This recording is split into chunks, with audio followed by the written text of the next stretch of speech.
자, 오늘은 이제 프로젝트 발표를 하도록 하겠습니다.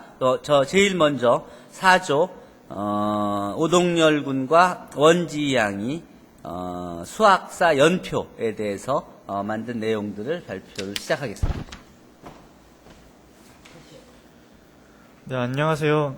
4조 조장 주제는 우리나라 세계 수학사 연표에 대해 발표할 오동열입니다. 첫 번째로 주제 선정의 이유는요. 우리가 배우는 것이 수학사이고 우리나라의 업적과 상황을 대학교에서 배운 세계의 여러 공식, 가설, 이론 등과 비교해서 한눈에 보이는 표로 만들면 재밌고 유익할 것이라고 생각하기 때문에 이러한 주제를 선정했습니다. 프로젝트의 목적은 이 표를 보는 사람들이 같은 연도에 우리나라와 세계의 업적의 차이를 쉽게 비교할 수 있게 해주고 싶었습니다. 기존에 있는 표들은 우리나라에 대한 내용은 거의 없어가지고 세계의 업적에 대한 표밖에 별로 보지 못해요. 그래가지고 이러한 표를 만들었고요. 연도별로 우리나라와 세계의 업적을 같은 높이의 위치에 놓는 구성으로 세계의 자료를 보려고 했어도 동시대에 우리나라의 자료에도 저절로 눈이 가는 구조예요.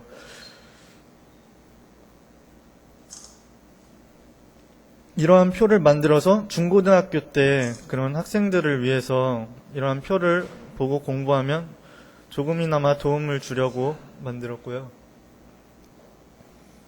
그리고 이러한 말이 있는데 과거를 지배하는 자가 미래를 지배하고 현재를 지배하는 자가 과거를 지배한다. 이제는 세계 수준의 수학 실력을 갖춘 우리나라에 필요한 것은 우리나라의 수학사를 아는 것이기 때문에 한눈에 보기 쉬운 우리나라 세계 수학사 연표를 만들었습니다. 현재를 지배하는 자가 과거를 지배하고 과거를 지배하는 자가 미래를 지배한다. 맞는 표현 맞는 말이에요. 이 앞뒤가 바뀌었습니다. 앞뒤가 바뀌었어. 인용을 할 때 잘못 인용했어. 현재를 지배하는 자가 과거를 지배하고 과거를 지배하는 자가 미래를 지배한다. 네, 각 조의 역할은 조원 원지는 연표의 뼈대가 되는 그 이상규 교수님의 책 한국 근대수학의 개척자들에서 연표에 빠진 내용을 그 책에서 찾고 다른 첨부 자료에 있는 자료에서 찾았어요. 그리고 저는 조장 오동열은 세계의 공식들을 조사했고요. 그래서 연표를 만들었습니다. 지금까지 만든 연표에서 개선점은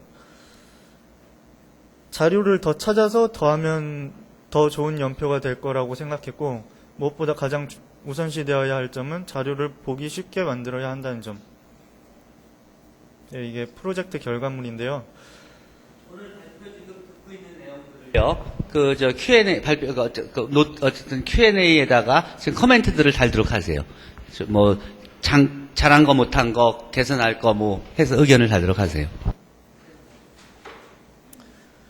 구성은 우리나라, 세계, 연도, 사건 순으로 되어 있습니다. 이 기원전 내용들을 보면 보통 피타고라스, 아르키메데스 엄청 옛날 분들이고요.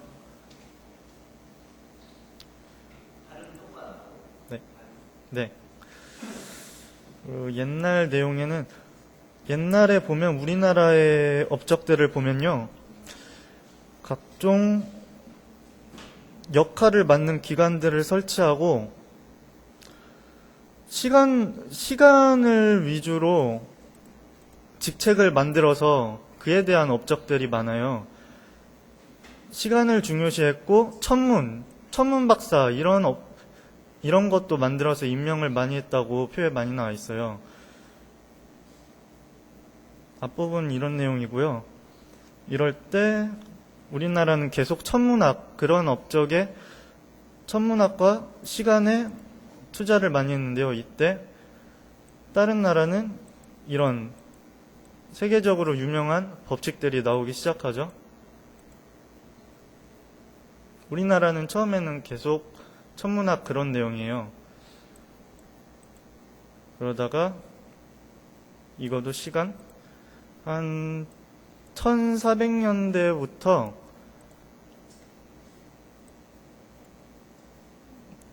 유명한 책들이 나오기 시작해요. 이 책은 운동하는 천체 해달 이런 것에 대한 위치를 계산하는 방법에 대한 책인데요. 나오는 게 아니라 이전에도 있었죠. 장에 나온 것들이.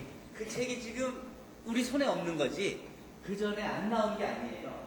그 이전에도 옛날에 그 책에 보면은 이전에도 어떤 수학책들이 신라시대 때도 시험 과목으로 쓰였고 교육과정에서 쓰였고 뭐 조선 초기에도 그 수학을 계속 가르쳤고 산학 전문가가 있었기 때문에 그 이전에도 책이 장에 있었어. 그러니까 이때부터 나온 게 아니라 근데 지금 발굴된 거, 그 전 거, 그 1300년대 이전의 책들이 지금 우리 손 안에 없는 거지. 어디에 있는지 모르지. 발굴이 안 된 거죠. 네. 이런 천체의 움직임을 수학적으로 계산해요. 이런 책이 있고, 이렇게 가다가, 이제,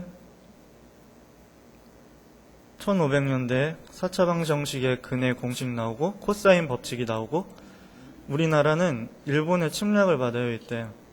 그래서 좀 내용이 업적이 없죠. 세계적으로는 페르마, 파스칼 이때 이러한 중요한 공식들을 만들고요. 이제 1600년대부터 중요한 책들이 나와요.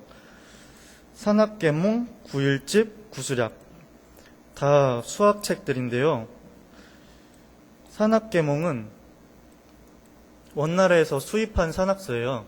조선시대 산학의 핵심을 이루는 중요한 산서로 사대부의 교양이나 관용의 테두리에서 벗어난 민간 수학의 대표적인 저술이고요. 이때 라이프니츠 있고요. 홍정아가 만든 구일집. 이거는 홍정아에 대한 이야기가 많이 나와요. 중국의 저명한 대수학자 하국주가 홍정아 유수석에게 수학 문제를 낸 이러한 사례들, 이럴 때 홍정아가 논리적으로 이기죠. 수학적으로. 이게 구일집 내용이고요. 최석정의 구수략은 현재까지 전해 내려오는 한국의 옛 수학책들 중에서 가장 체계적으로 내용을 정리한 책이에요. 여기에 9차 직교 라틴 방정식은 오일러의 발표보다 앞서는 것이라고 해외 학계에서도 인정받았어요. 이때 로피탈의 정리, 테일러의 정리 등등이 나오고요.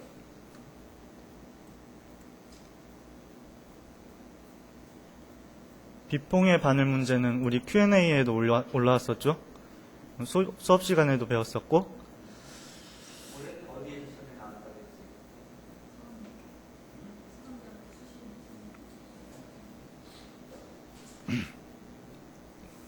또 이거 보면 우리나라는 시간에 대해서 수학을 썼다는 걸 볼 수 있죠.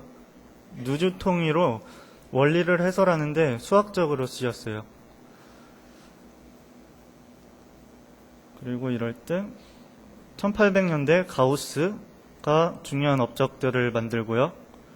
푸리에도 그때 있었고 코시도 있었고요. 이제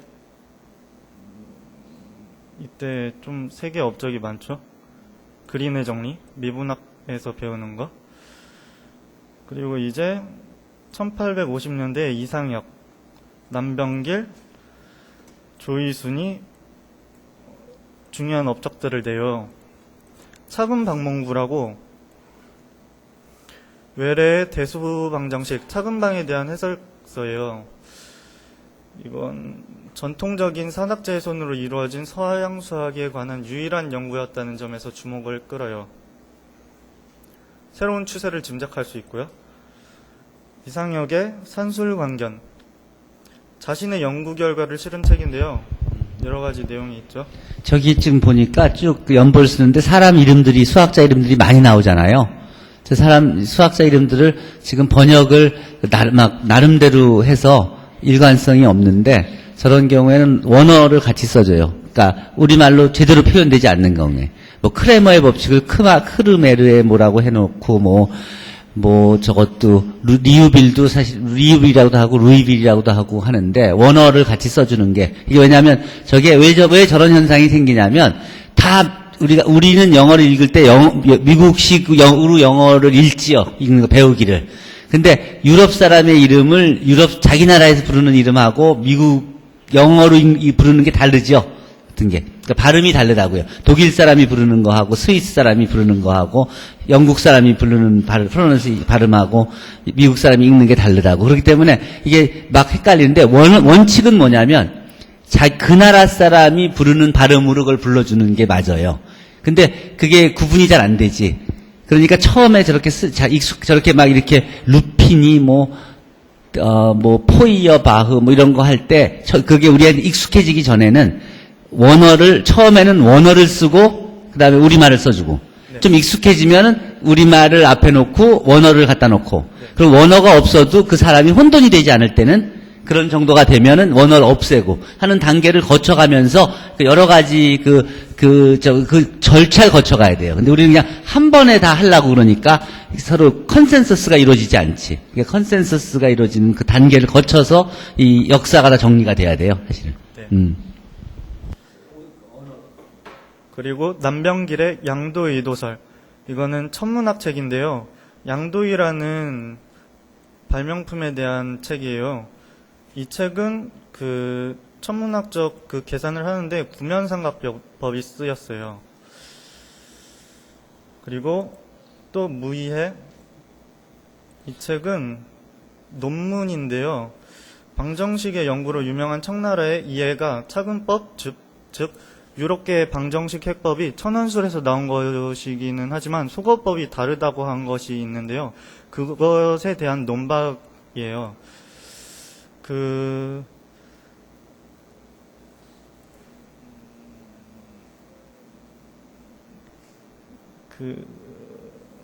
남병길이 오해해가지고 다를 바가 없다고 말한 게 좀 오해가 있어서 그런 건데요.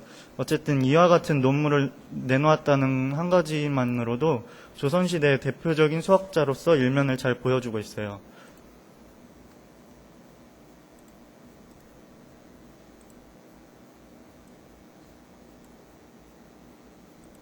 그리고 대동여지도 남병길의 산학정의.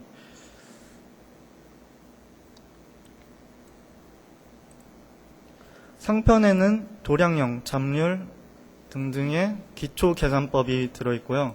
중편에는 다음과 같은 내용을 다루고 있어요. 이것도 역시 수학책이죠. 이상역의 익산에는 상권, 정부론, 학원, 퇴타설이 있는데요.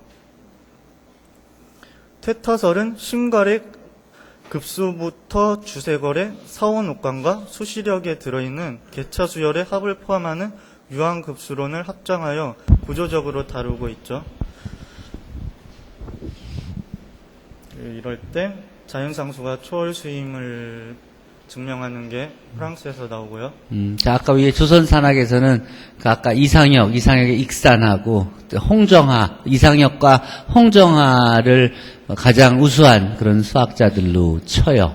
물론 최석정이 한 기여도 요즘에 크게 그게 부각을 받고 있고 계산을 잘하는 사람은 굉장히 많이 있었을 거예요. 그런데 홍정하고 이상역을 제1로 치는 이유는 그들이 한 연구 업적이 중국이라든지 다른 나라와 달리 독창성이 있는 연구를 했기 때문에 그래요.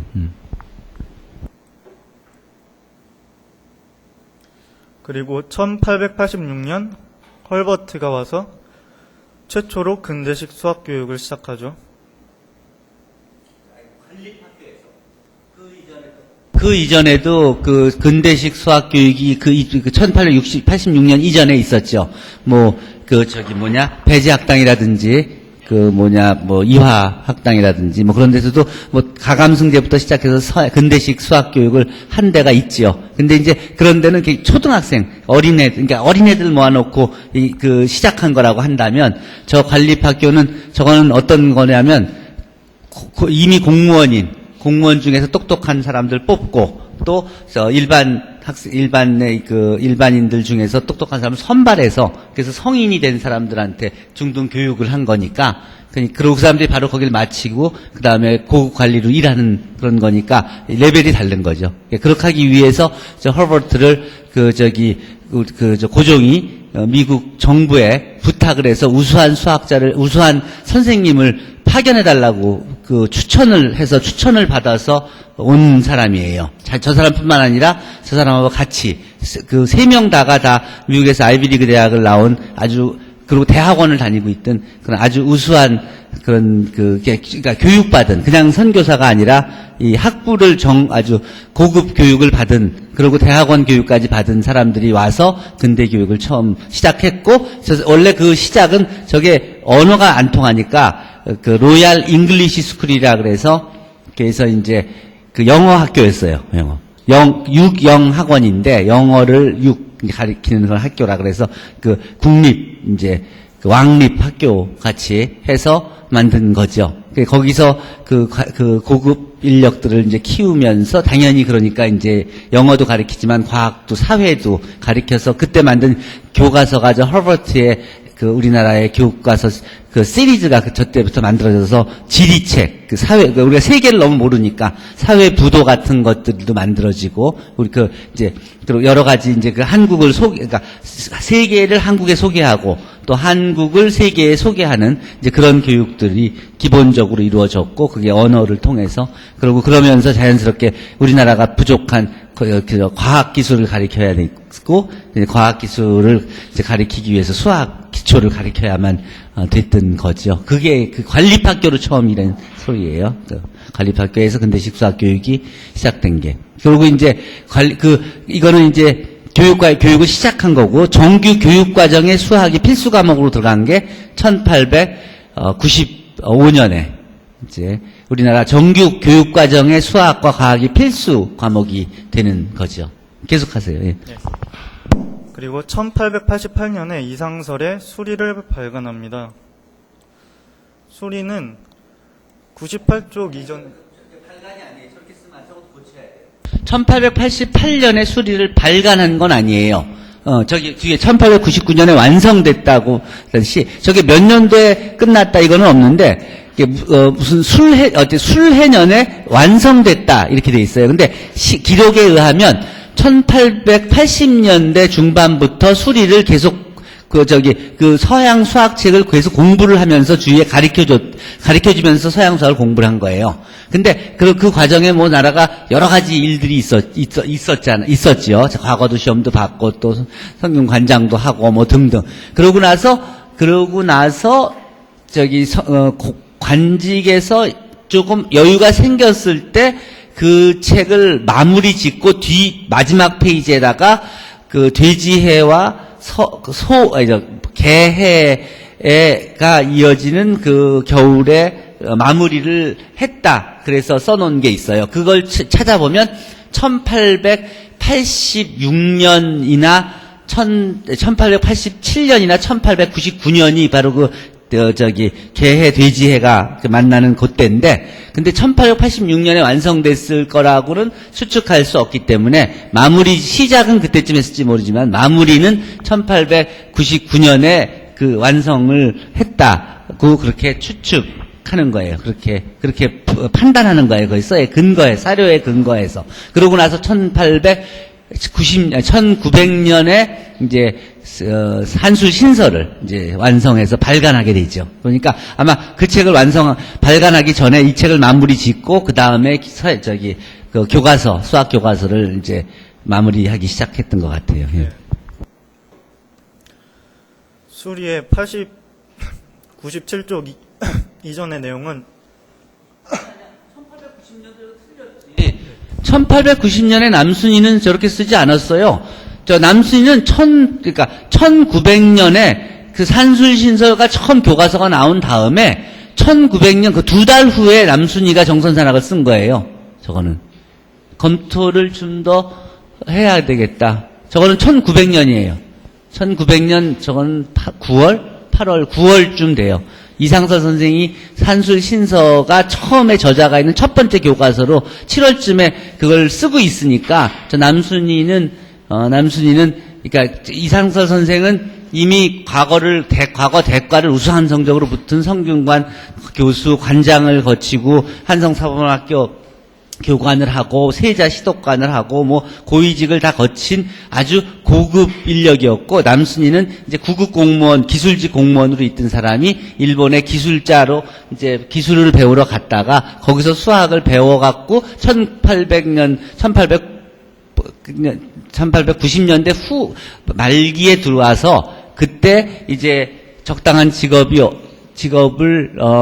찾다가, 그러니까 아마 관직에서는 그 적당한 직업에서 여건이 안 좋았을 때니까, 그때가 일제 영향력이 점점 이제 커질 때인데, 어쨌든 그래서 그 의학교에서 수학을 배워왔으니까 자기가 배운 초보 내용, 엘레멘터리 매스매틱스를 가리키면서 1900년 9월쯤에 쓴 거예요, 그거는. 그러니까 저거는 산술 신서보다도 조금 더 2달쯤 늦게 나온 책이고, 그리고 또 수준도 조금 더 낮은 책이에요.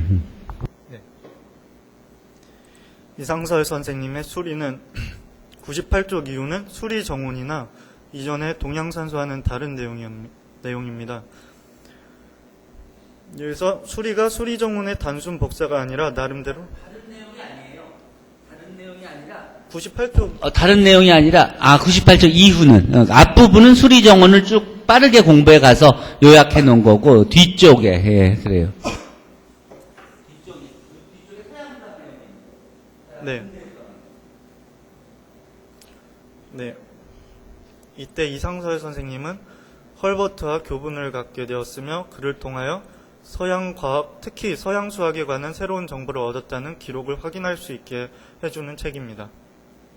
이게 왜 저 둘이가 잘 알게 됐냐면, 이상서 선생이 그러니까 한국이 어려워지니까, 조선이. 그러니까 이 외국의 도대체 이 이 세상이 돌아가는 걸 이해하기 위해서 외국어를 외국어에 능했어요.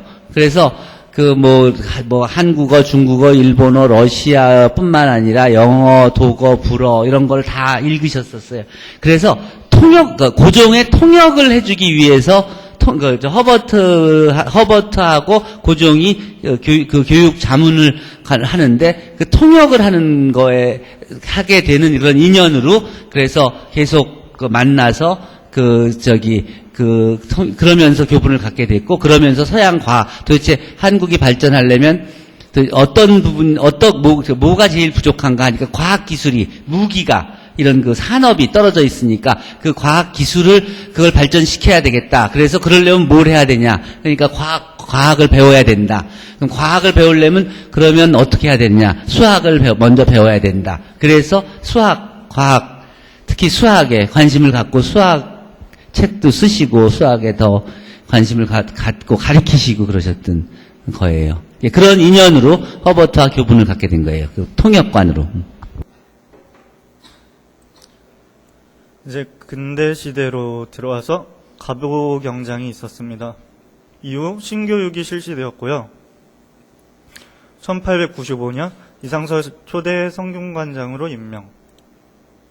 성균관의 수학 강좌 개설, 수학 정규 교과 과정에 도입되었습니다.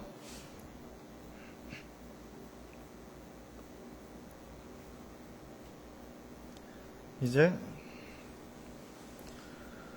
1900년에 저자가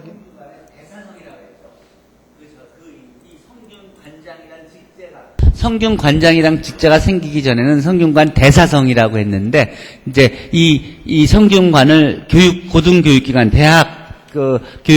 고등교육기관으로 바꾸면서 3년제 대학으로 바꾸면서 성균관장이란 직책이 그때 1890년에 처음 생기게 돼서 대사성이 아니라 성균관장으로 발령이 난 거예요. 그리고 지금까지도 그 제도가 유지되고 있고요.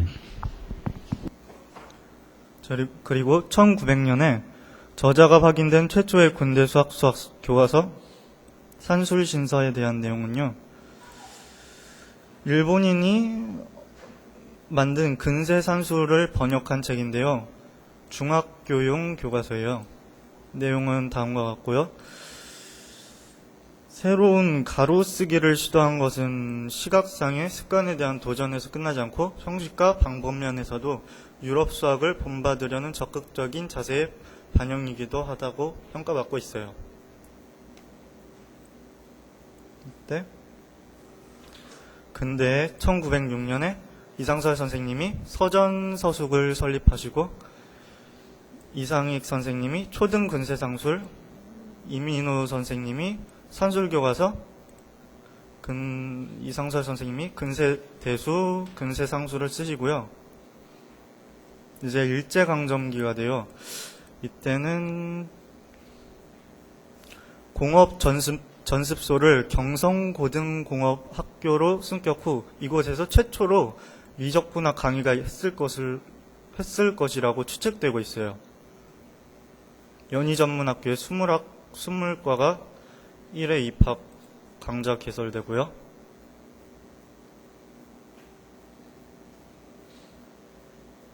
이때 석주명 나비 박사죠. 나비에 대한 책이 출간되고요.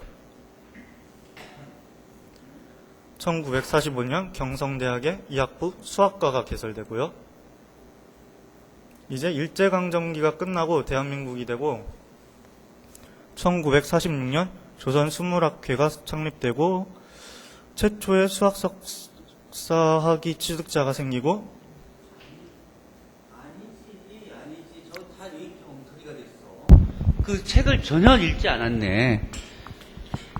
이춘호 선생은 1920년쯤에 20년대 초에 그 오하이오 대학교에서 학사를 하고 오하이오 웨슬리언 대학에서 학사를 하고 오하이오 스테이트 유니버시티에서 석사를 하고 박사과정을 하시다가 귀국을 해서 연희전문 수물과에서 20년대 초, 3, 4년 그때쯤부터 교수를 하고 계셨어요. 그때 이미 학사 학위를 가지고 있었어.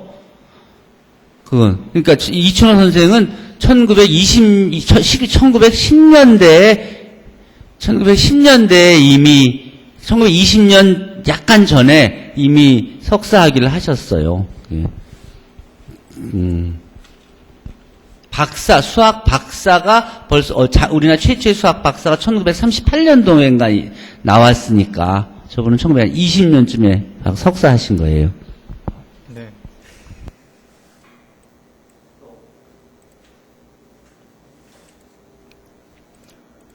그리고 1952년 조선수물학회가 대한수학회로 갱신 발족되고요.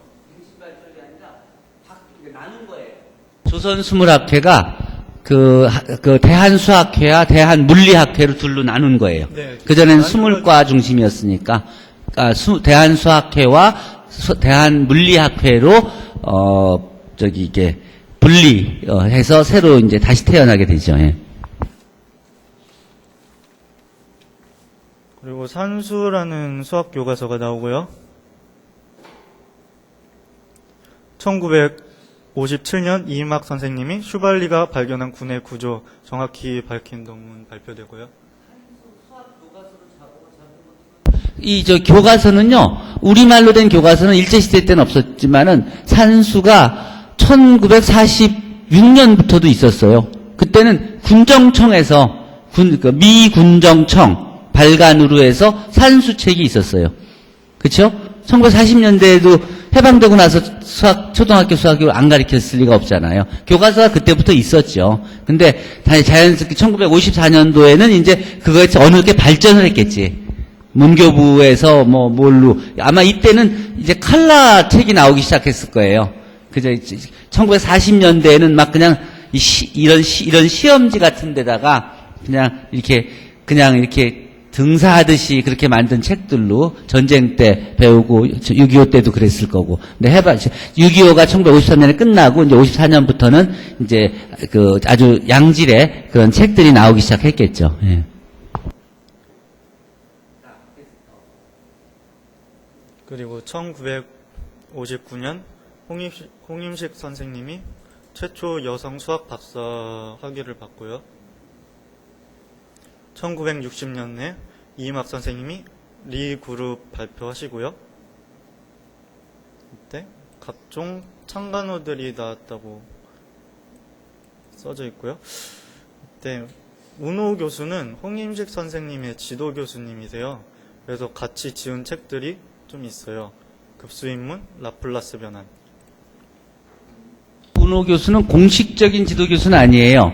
홍임식 교수가 나라 대학을 일본에서 히로시마 고등사범 어쨌든 일본에서 대학을 전문 대학을 졸업하시고 한국에 1944년도인가 오셨는데 운호 교수는 젊은 교수예요. 그때 젊은 그 조교수급 교수인데 운호 교수가 그 경성 제국대학교 물리과에서 그러니까 수학을 가리키고 계셨던 거예요. 그때 만나고 1945년 해방이 되니까 운호 교수는 일본으로 다시 돌아갔고 홍임식 교수가 그 후에 그때 이제 그 경성제국대학 조수를 1년 정도 하다가 해방되니까 경기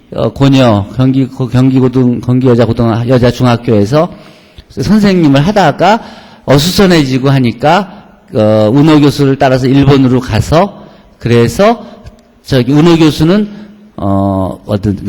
니폰 대학의 교수를 자리 잡고 홍임식 교수는 동경대학교에서 대학원을 다녀서 거기서 하기로 해요. 그러니까 운호 교수는 이 니폰 대학 교수고 홍임식 교수는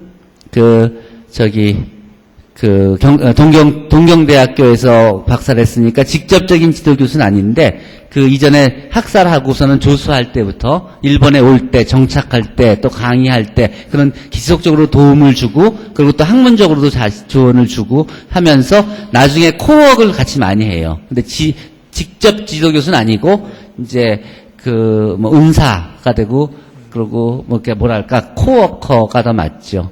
이 운호 교수가 또 그땐 젊은 교수였지만 나중에 일본의 수치 해석 이런 쪽에 굉장히 유명한 그런 기여를 한 사람이에요. 예. 이때 미국에는 컴퓨터를 써서 사색 정리에 대한 증명이 나오고요. 1981년 우리나라는 국제수학연맹에 가입하고요. 각종 업적을 만들어요. 1983년 한국수학사학회 창립총회 개최하고요. 각종 학회지가 나오고 이제 1987년 한국수학올림피아드 제1회 최초 개최되고요. 88년에 국제수학올림피아드 최초 출전하고요. 92년에 과학위성 우리별 1호 최초죠. 발사하고요. 또 이때 대한수학회 국제수학연맹 국가등급 2등급으로 상향.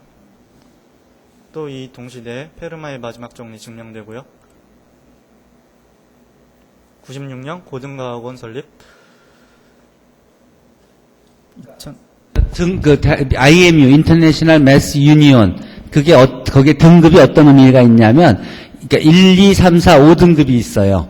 그러면 1등급 국가가 한 10개 있고 5등급 국가가 10개 있고 1등급 국가가 많은데 1등급 국가의 한 대표는 한 표를 가져요. 2등급 국가의 대표는 2표를 갖고 그래서 5등급 국가의 대표는 5표를 가져요. 그래서 의사 결정할 때 그 권한이 달라져요. 그리고 대신 또 부여하는 돈도 그 IMU가 운영되기 위해서 비용이 필요하잖아요. 그 예산도 등급에 따라서 내는 액수가 다르고. 근데 자기가 하고 싶다고 되는 게 아니라 이게 수학적인 능력을 객관적으로 인정받아야만 투표를 해서 한 등급씩 올라갈 수가 있는 거예요. 그래서 1등급에는 우리 세계에 한 10개국밖에 없어요. 우리가 한 단계 더 올라가야 돼요. 지금 우리 2등, 그러니까 우린 지금 4등급까지 올라가 있죠. 그래서 이제 5등급이 마지막 단계인데, 어쨌든 근데 중요한 건 2등급에서 4등급으로 2단계를 한 번에 올라간 나라는 우리나라가 처음이에요. 다 한 단계씩 올라갔는데, 우리는 한 번에 2등급을 그냥 한 번에 월반을 한 그런 스페셜한 케이스가 됐어요. 네. 2000년에 제41회 국제수학올림피아드가 우리나라에서 개최되고요. 2005년에 국가수리과학연구소가 설치되고요. 이제 2007년에 IMU 국가등급 4등급에서 4등급으로 올라가죠. 이제 2012년 제12차 국제수학교육대회 우리나라에서 개최되고, 또 이때 엄청 큰 업적 제53회 국제수학올림피아드 역대 최초 종합 1위 달성해요. 출전한 6명인가의 학생들이 모두 금메달을 받아요. 2013년 아시아 수학대회 우리나라에 개최되고 2014년에 세계수학자대회가 우리나라에 개최됐어요. 참고자료는 다음과 같고요. 후기는 발표하면서 교수님의 말씀을 많이 듣고 고쳐야 할 점이 많다는 것을 알았고요. 계속 내용을 더하면 충분히 프로젝트의 결과물을 질을 올릴 수 있다고 생각했고요. 많은 학생들한테 도움을 받았어요. 교수님의 우리나라 수학사 연대표를 인용해서 기초 뼈대로 썼고요. 참고자료 100가지 세계 유명한 공식, 이거를 세계 그 자료를 조사하는 데 주로 썼고요. 조언을 해주신 박광희, 신종현 학생 감사합니다. 그리고 지금까지 발표를 들어주신 학생분들, 교수님들 감사합니다. 수고했어요. 수고했어요.